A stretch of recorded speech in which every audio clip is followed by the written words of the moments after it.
Ako po mga kadudoy, isang magandang maga. Ang dilim pala, hindi makita yung mukha natin. So ang oras ngayon ay alas 6 pa lang. Pero madilim pa mga kadudoy. Naglalakad lang po tayo. Lakad po tayo papuntang company. May hindi po tayo inaasahang nangyayari. Wala tayong masasakyan.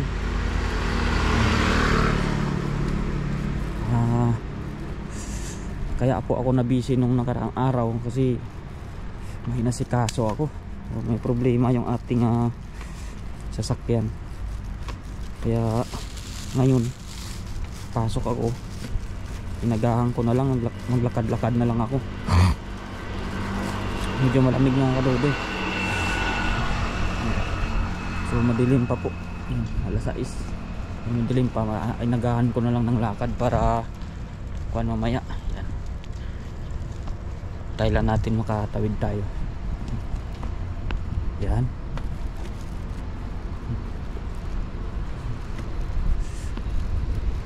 Ito mga kadudoy, oh, dilim pa talaga. Ayan. Ayan. Ito po ay company din po ito sa tabi namin. Ito ay condom. Ay dorm. Yan yung dorm namin sa taas.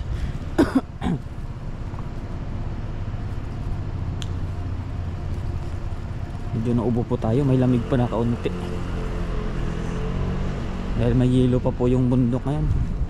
Ito po meron din nasa baba namin na Largan Company. Ayan, malaking company po to. Marami po tong branches. Mga hanggang kuan na yata sinayan 9. Grabe. Napakalaking kumpanya. At ang kuan nito ay tawag doon, mga kababaihan yung kinukuha nila dyan. Tsaka ang babata ng qualification nila. Kasi iwan ko anong trabaho nila dyan. Po yung highlight pa, silaw, hindi mo makita mga kadudoy. Madilim pa nga talaga. Mapapansin ninyo. Susubukan natin kasi alas 6 tayo nagsimula. Iwanan kung anong oras tayo makarating sa dorm yan. Yan o.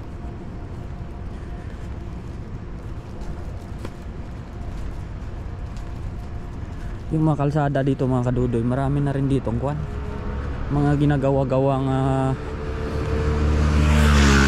pagbubungkal ng kalsada simula nung nagpalit ng presidente. Ilang kuan na hanggang ngayon yung eleksyon nila. Ilang ano na hindi pa naubos-ubos yung tapos yung proyekto niya sa kuan.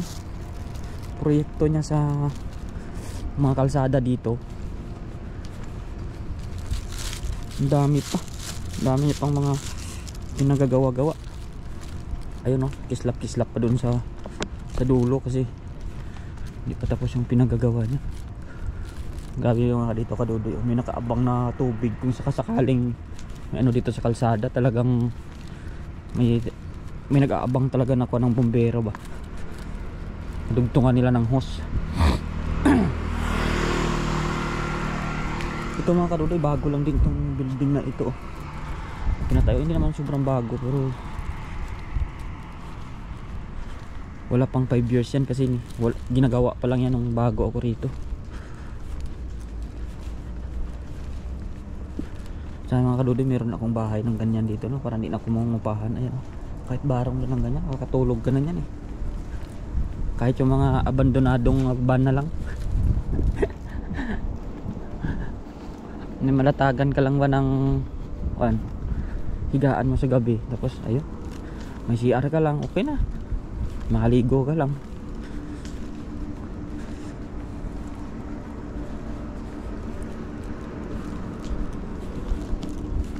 Ayan mga kadudoy, malapit na tayo dito sa ginagawa ng mga kapani. Malayo-layo rin tong kampanya ko mga kadudoy. So maglakad ako ngayon, i-vlog natin, tingnan natin kung gaano sa kalayo.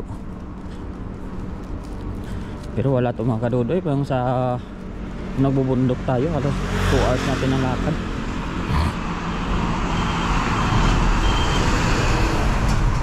Pag mabilis, mga 1.5 oras.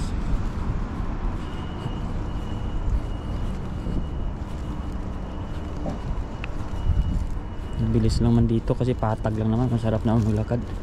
Baka makatulong pa ito sa exercisyo sa katawan natin. Kasi pumapalya na yung heartbeat natin, parang hindi na healthy yung sige lang tayo kakain ng mga matatabang pagkain kagaya kanina. No choice man ako, sinigang na yung ulam. Sarap man yung taba pag inatake. Pero hindi naman siguro. Yan yung mga kadudoy. Dito yung may kwan din yan dito may tawag dun, may sign din yan yan yung camera na may pangalang 40. Yan yung yung delikado yan pag nataon mo yung mga ganyan. Pag mayroon kasing ganyan doon sa kasunuran yan, mayroon na yan doon kwan meron na yan siya yung parang box na mamaril ng plate number. Ayan yung mahuhulihan mo. Pero unfair mga kadudoy kasi yung iba naman ang bibilis. Parang wala namang nangyayari. Yun ang haba ng construction kalsada dito mga kadudoy. Yung kung anong pinagagawa nila dyan. Tsaka yung kalsada nila dito patong-patong talaga yung kwan ng semento. Pero sa tindi naman kasi ng kwan dito sa isang taon, ilang beses naman kasi talaga dito nga maglindol. Kaya hindi mo rin maiwasan na meron talaga minsan nagkakrak. Pero nakita ko talaga pag construct ng mga kalsada dito mga kadudoy, kakaiba talaga. Datig-datig tong kwan nila, bakal yan sa ibaba ng kwan na yan, flooring na yan ng kalsada na yan. Ay grabe yung bakal yan, datig-datig talaga. Pero ganun pa naman sa sobra talagang tarami talagang lindol na dumadaan, hindi mo rin talaga maiiwasan na bumibigay din talaga yung ibang kalsada. At saka grabe sila dito pag naggawa ng kalsada dito yan, may tinutusok yun sila na release yung binabaon talaga nila sa ilalim mga kadudoy. Yun dinidikdik ng bako na yan parang iniipit niya tapos binabaon niya. Ayun nakalitaw na lang kunti. Ayun mga release na yun grabe ka dito. At saka kaliit lang ng bansa nila pero yung mga heavy equipment nila sobrang dami. Pag may construction mga kadudoy, may portable CR yan sila. Lagay lang nila sa gilid ng kalsada. Ganon din pag may mga okasyon doon sa Taipei, yan, may portable CR yan sila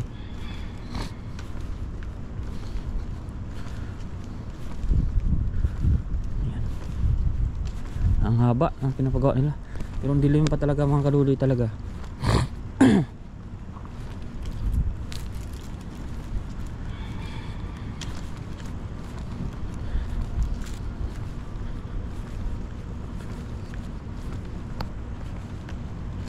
Ang tagal ng araw ngayon hindi dati kasi pag may kuan mga dito mga kadudoy sa Taiwan tanda ko yan meron nga dito 4:30 maliwanag na, pagka alas 5 halos litaw na yung araw dyan dito yan tanaw ko na yung araw yan dyan pag andito na ako, para may araw na yan dyan. Pero tingnan nyo naman ngayon anong oras na ba? Mahigit na alas 6, wala pang kuan.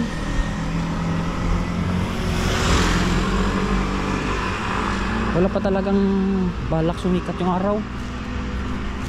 Parang yung araw ngayon ay nasa mga 6:15 to 6 ganun, pero mga 6 din naman sa gabi na nalubog.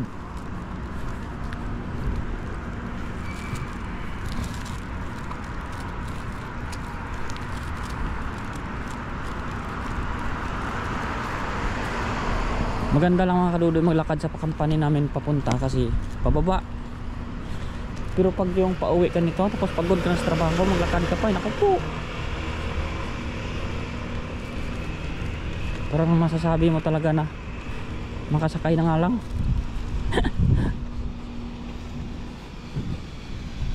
Ay may pandilig ng halaman. Ay ko,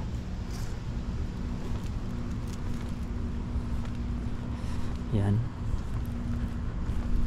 malungkot lang kalsada nila mga kadudoy dito pag ganitong oras. Pero sa kuha natin sa doon kagaya sa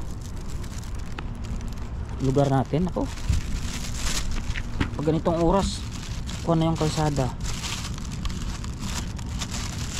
kagulo na yung mga tao. Pero dito wala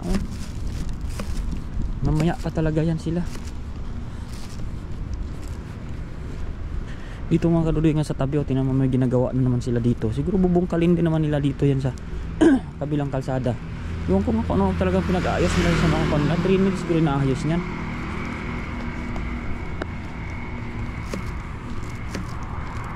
Parang ganun yung naging ano ng presidente nila. Lahat na lang ng kalsada. Pero maiba tayo mga kadudi sa Pilipinas, no? Kailan pa kaya talaga magkakaroon ng complete, masasabi mong halos lahat ng sulok ng Pilipinas ay magkakaroon ng magandang kalsada, ano? Siguro ang alwan ng buhay pa ganun. Kasi lahat ng produkto maibababa mo ng ayos eh. Kasi ganun sila dito. Ultimo bundok na bundok talaga nila ay kwan. May semento talagang daan, wala talagang kwan. Wala talagang kalsada dito na hindi semento. Wala pa akong napuntahan dito ng kalsada na lupa.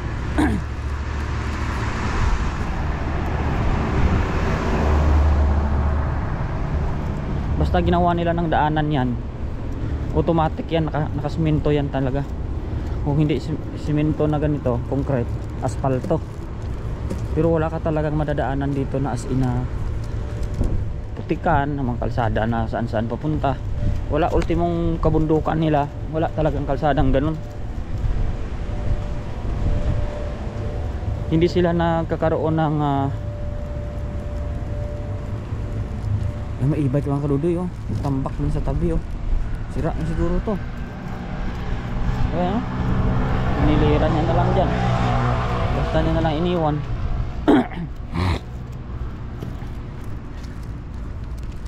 Ito naman mga kadudoy, company ito ng kuan, dairy plant ba, mga gatas ng baka. Yan o, bakahan to eh. Yan, yan, planta to ng ano nga ng baka. Yan, tingnan nyo yung logo nya, mga gatas. Yan, yan mga kadudoy. Yan, may drawing yan ako ng baka. Yan, ang dabi mga kahoy mga kadudoy, pinag-iipon nila, oh. Ano kaya nila yan? Sa amin yan, uulingin yan. Yan, oh. Grabe, pagkadami. Sarap ulingin. Baliti lahat. Baliti lahat mga kaludi. Tahimik talaga ng daan. Yan, malalayo din ito mga kadudo yung company natin. Hindi mo rin masabing, pero pag maaga ka maglakad, okay.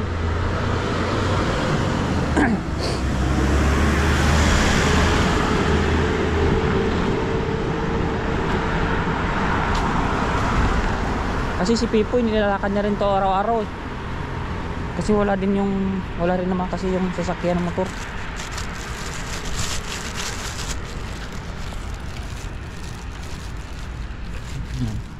Haba-haba na rin lakad natin mga kadudoy, 13 minutes na. Grabe, 13 minutes. Iwan ko kung kalahati na ito ako. Mahaba rin, hindi mo rin basta-basta masabing malapit. Hindi pa to sobrang bagal yung lakad ko. Talagang panakto lang itong lakad ko, walang pagmamadali, hindi naman nagbabagal.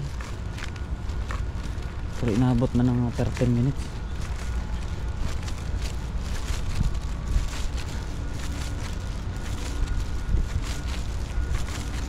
Ito mga kadudo, yung bus stop nila, ang dalang lang kasi ng bus stop talaga nila dito. Ayan, ang layo ng agwat ng pwede mo pagpasakyan ng bus nila. Ayan, 328. At ang dumadaan na bus nito, halos oras ang pagitan. Wala, pag nalampasan ka ng isa, wala na.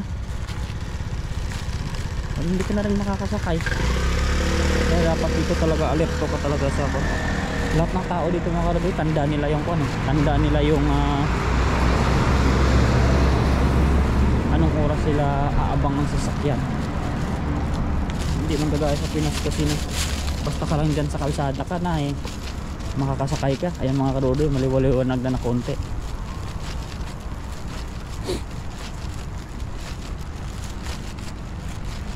Pag dito kailangan kabisado mo talaga na ganyang oras dapat siya dadaan.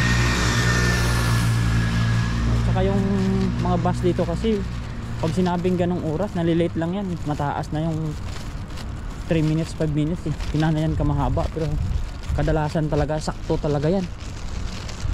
Kaya pag na-late ka, wala na.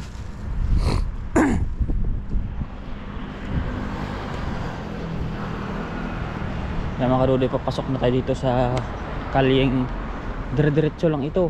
Ang bungad nito ay company na. Ito na yung pinaka papasok sa amin, pero malayo pa to. Hindi pa to basta-basta. Grabe itong company natin, malalayo din talaga.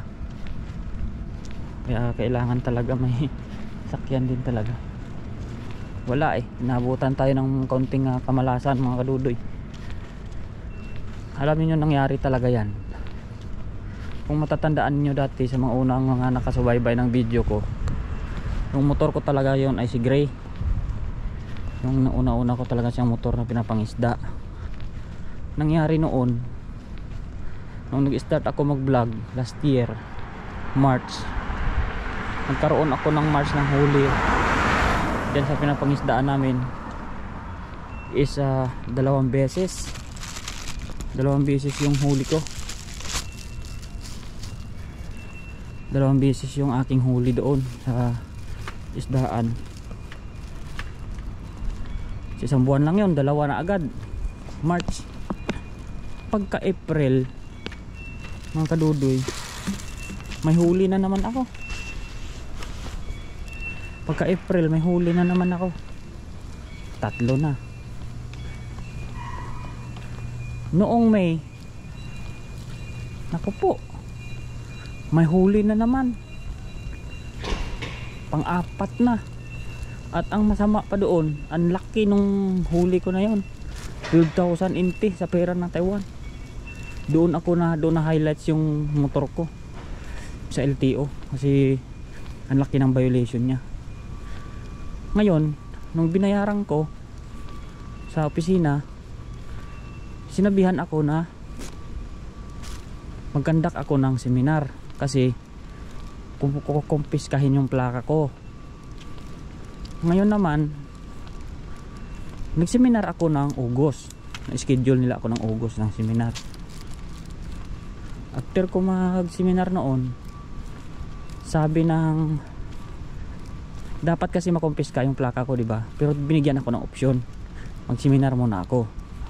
So hindi muna nila kinuha yung plaka, pinag-seminar muna ako. Seminar na ako ng August, tapos na kaya sinabihan ako noon, pagkatapos ko mag-exam, within 6 months dapat wala ka ng huli muna. Kasi kung mahuhuli ka ulit, nakapag-seminar mo lang, mahuli ka na naman, talagang matutuluyan na tanggalin yung plaka ng motor mo. Kasi nga mahuhuli pa rin. So ganun na yung nangyari. So biyahe na. Wala naman, okay naman. Hanggang tumagal-tagal na, okay naman siya. Hanggang hindi ko na laman kasi medyo nagka-problema yung motor ko na yun. Mahirap siya start sa umaga. Naisipan kong ibenta. Ibinenta ko ngayon sa shop sa mga motor. Kahit mura na, sige lang, bibenta ko na. Para ayaw ko na yan kasi baka may problema pa ako sa magawa. So tinanggap na ng shop. Bibilhin ng 25,000. Aba, nung dinala na sa LTO, hindi daw mailipat sa pangalan ng shop, hindi daw mai-transfer, may problema daw. Naku po, kasi daw may bayarin. Yari na. Binalik na naman sa akin. Ginawa ko na naman. Binayaran ko yung, nag-check ako online, meron nga, may huli nga ako mga kadudoy ng kuwan. December 8. Naku, may huli na naman. Lahat po yan nasa overspeeding, 40 kph lang. So bayad ako 711. Akala ko okay na kasi nabayaran ko na yung violation ko. Ang ginawa namin ni Ray Pipoy, bininta namin sa tao, Pinoy din. Bago mag Chinese New Year yun, ibenta namin. Sabi niya, tsaka na lang natin ilipat sa pangalan ko pag nagka-resdi ako kasi caregiver siya. Hindi, sige, payag ako. Inilipat ko ngayon nung tapos ng Chinese New Year ngayon. Inilipat ko ngayon. Pinuntuhan ko nung Webes. Laking gulat ko. Sabi nung doon yung LTO sa kanilang lugar sa Changhua, kasi sa Taichung ako sa Changhua pa ako pumunta para lipat sa pangalan niya. Sabi hindi mailipat, may babayaran pa daw. Bayad na naman ako. Hindi pala yung bumili nahuli rin, kaya binayaran namin doon. Binayaran niya yung huli niya 1-2. Wala pang isang buwan sa kanya, may huli na naman siya. Hindi ayun na nga, binayaran namin. Akala ko okay na, ayun na, hindi ka daw malipat kasi kailangan daw ako bumalik sa Taichung na LTO nila office para isurrender ko raw yung plaka. Gawa ng masususpindi daw yan ng 6 months. Ako po, parang binagsakan ako ng langit. Sabi ko, hala, sobrang tagal naman yan. Kalahating taon suspendido. Yari na. Yun na ang nangyari mga kadudoy. Suspendido nga talaga ng 6 months. Ginawa ko Friday, bumalik ako sa LTO. Kasi sabi ko, what if hindi ko ibabalik? So may nagsabi sa akin, may nag-advise sa akin, huwag mong gawin yan. Kasi malalagay sa alanganin yung pangalan mo dito sa Taiwan. Magkakaroon ka ng kaso. Paglabag sa batas nila yan, baka mababaan ka pa ng court order sa paglabag sa traffic rules nila dito sa Taiwan. Maapektuhan ang pangalan mo, pati mga hold mo, sahod mo, baka ma-hold pa nila yan kasi hindi mo sinurrender yung plaka ng motor mo. Kahit alam mo na may violation, ginagamit mo pa rin. Pwede mangyari yun, sabi sa akin. So ginawa ko, wala na choice, binalik ko na lang para walang problema. So ayan na, balik-balik ko na. Binalik na natin yung plaka doon sa pinaka LTO nila para maging safe na yung pangalan natin. Yan ang problema ng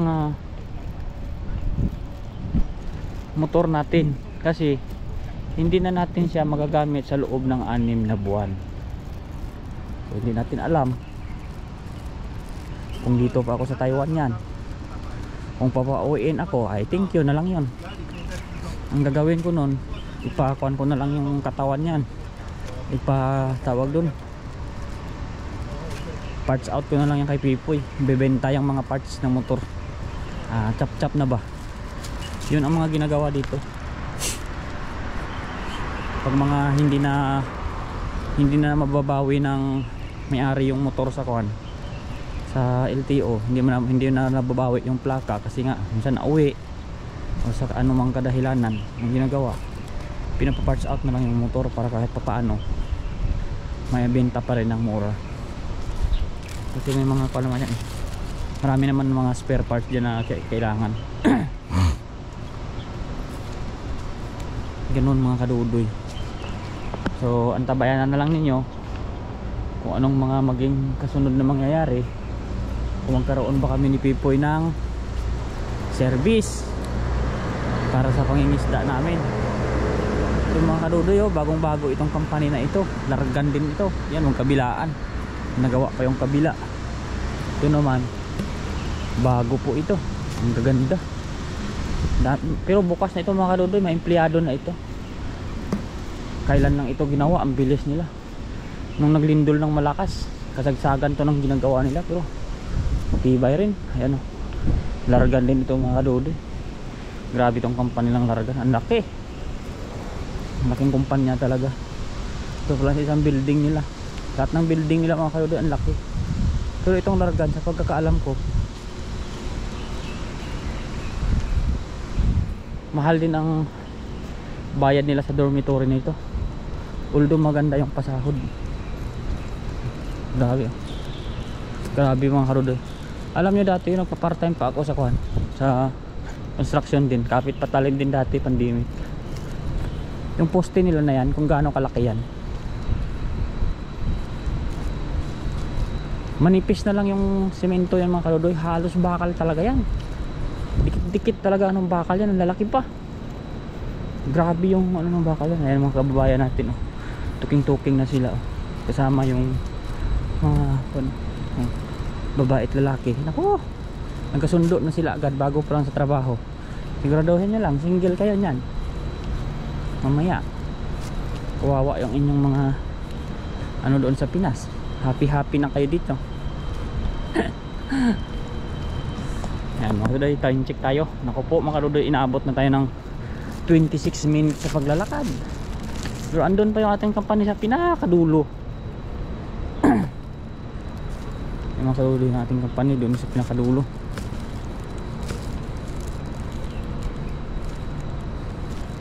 Ang layo pala ng ano ng kalsada dito, kanal niya. Akala ko andan na yung kanal niya sa tabi nito, hindi pala. Andun pala sa malayo, ayan. May nakatagos lang pala na tubo yan papunta dun sa pinakamain ano ng kanal. Kagulat naman tong sakyan na to.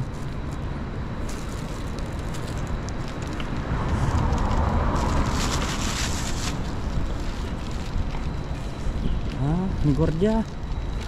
Bubusinahan yung gwardiya. May Largan din, ayan. Largan din siya, oh. Ayan, kuya. Mas ang ganda ng anong company doon. Hanggang dulo. Layo pa tayo. Ayan. Lawak talaga yung ginagawang bagong Largan yan. Hanggang dito, yun. Tagos dito yan, no? Ayan. Grabe kalaking company. Dami na ng mga trabaho yung pagbigyan nila. Hindi lang ano, hindi lang isang daang empleyado yan, yung Pilipino. Halos Pinay kasi kinukuha nila yan. Yung Largan. May agency yan sa Iloilo sa Kasaruas, eh.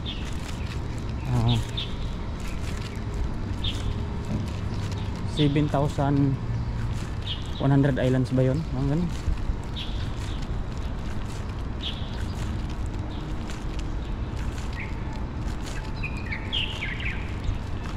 Ayan naman yung aming mga kadudoy, oh. Pumupula na yung tatak niya, oh. Yok. Yok daw, yok. Igyok. Sana all igyok. Oh, ayan, oh. Ayan sa atin sa yok. Yok, yok, yok, igyok.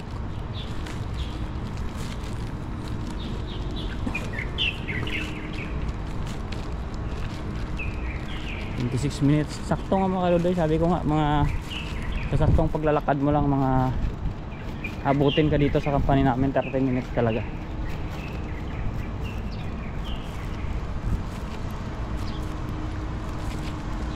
Saktong lakad lang, hindi nga ako pinawisan.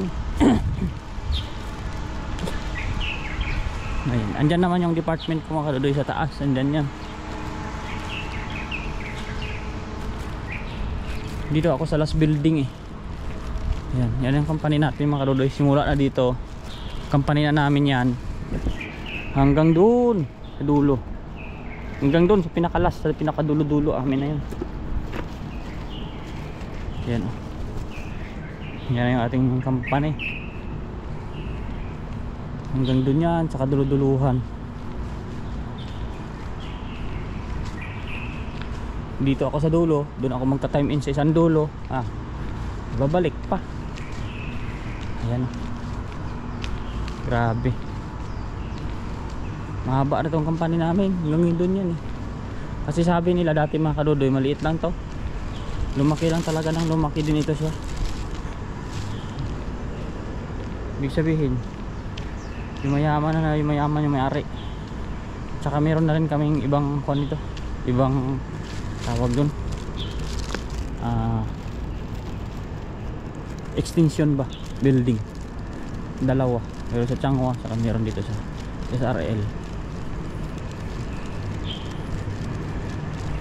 Yan o.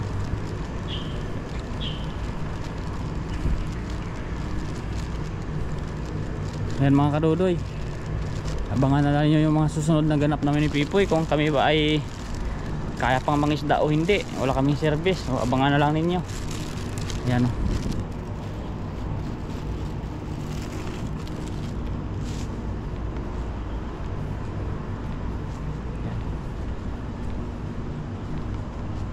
Ito na yung ating guardhouse. Malapit na mga kadudoy. Yan, papasok na tayo sa entrance. Paalam na po tayo sa inyo. Inabot po tayo ng sakto 30 minutes talaga, walang labis, walang kulang. 30 minutes dito na tayo sa guardhouse natin. So ayun mga kadudoy, magtami na tayo, bye bye po. At inabot na tayo ng liwanag, kalakad tayo no? So yan, bye bye na. Yung company natin, mag sign in na po tayo dyan. Yan, bye bye.